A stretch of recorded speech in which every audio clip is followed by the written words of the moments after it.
Hey everybody, Kevin here for WranglerForum.com again. Today we're working on the XJ Cherokee. We've got a pretty simple install to do. We're doing some replacement parts.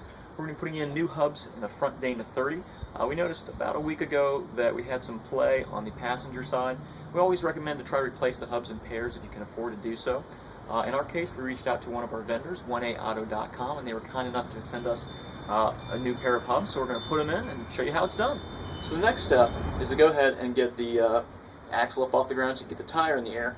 And how we knew this was bad is we went to check the U-joint by jacking up the tire in the same way, and when we moved the tire, there was a lot of play in it. As you can see, that usually tells you that there's a problem with your hub or your ball joints. In this case, it appears to be a problem with the hub, so we're going to get the tire off, start pulling everything off from it, and we'll go ahead and replace that hub.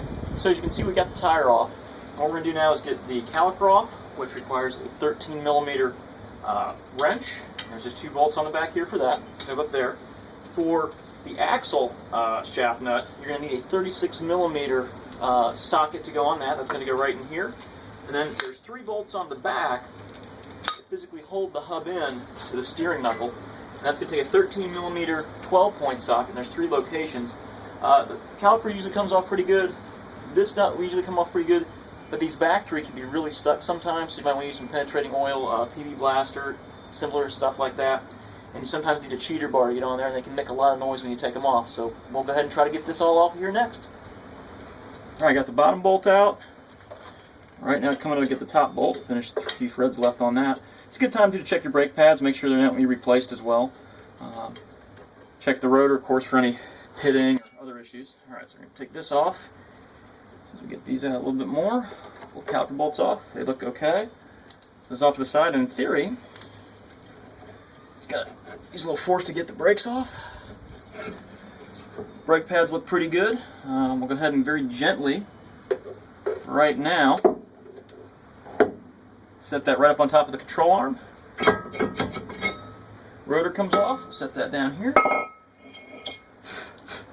And now we can go ahead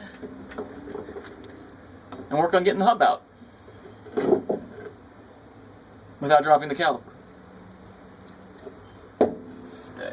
Alright, so we've got our bar hooked up. We're going to go ahead and see if we can't get this one loose.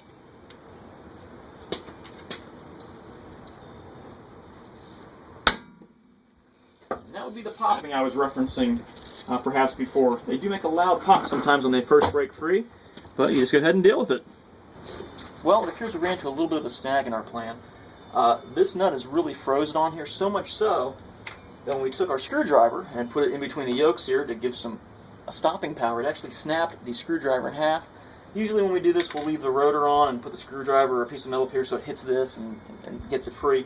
What we're going to do in this case is we're going to get a socket, a longer one than this one, but we're going to put it back here, we'll start the Jeep up, and then we'll use the force of the steering to pop this hub out. We'll take the. So here's how the socket goes onto the yoke and then positions onto the axle itself.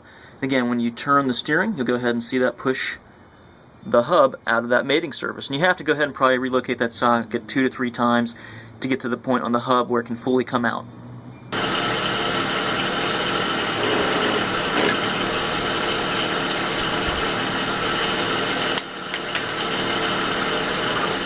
Looking at the hub and shaft that we pulled out of the Jeep, unfortunately the nut attached to the hub was frozen in place, cross-threaded, we're not sure what. We put about 800 pounds of force on it, couldn't break it free, actually ended up breaking a couple tools trying to get off. So what we're going to do in the meantime is come over here. We've got our backup long side shaft here. We're going to put a new U-joint in, and we have an additional stub shaft backup we're going to use for right now to get everything installed, and then we'll go ahead and deal with that. We'll probably have to end up ordering a new, at least outer stub shaft. So right now we've got everything hooked together. We've got the new axle shaft, or used axle shaft put together with the new U-joint. We've got the hub. We've got the new hub nut, and all we have to do is put the cotter pin once we get everything back into the Jeep, and we pretty much should be set. One thing I like to do before I put this back together, and especially since we'll be actually probably taking this apart next week to put the new chromoly shaft back in that we're going to have to order, is I like to put a little bit of anti-seize in here. It just helps a little bit. Next time you have to get it out, it gets it out a little bit easier. You may not have to do the socket trick.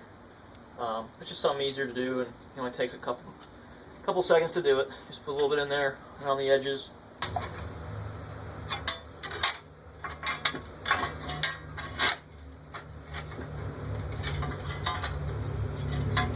lined up here.